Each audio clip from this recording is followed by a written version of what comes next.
Kuha tayo ng pudding ko, guys.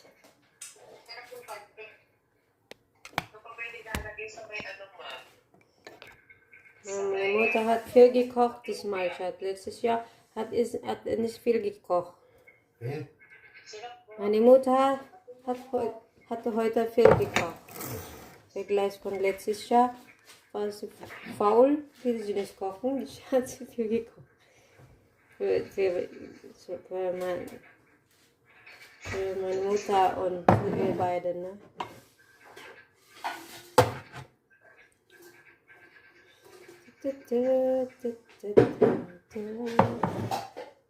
Bisschen Cappuccino oben drauf.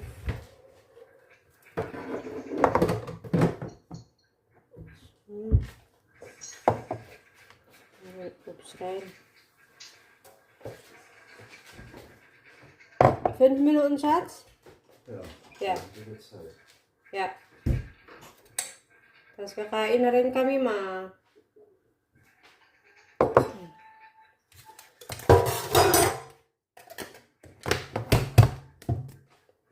Tapos kakain na tayo.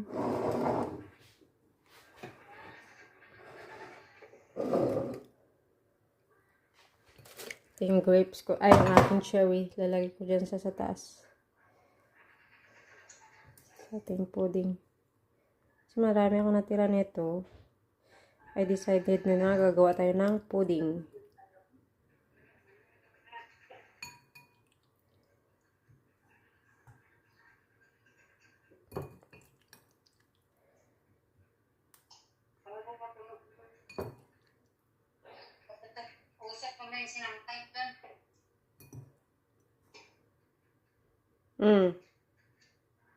Kunin mo sinampay mo ya.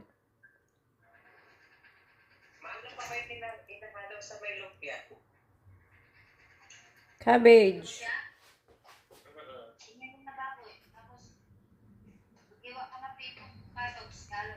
Yun lang, guys. Thank you for watching. Yun yung ating pudding. Chocolate pudding. Love it.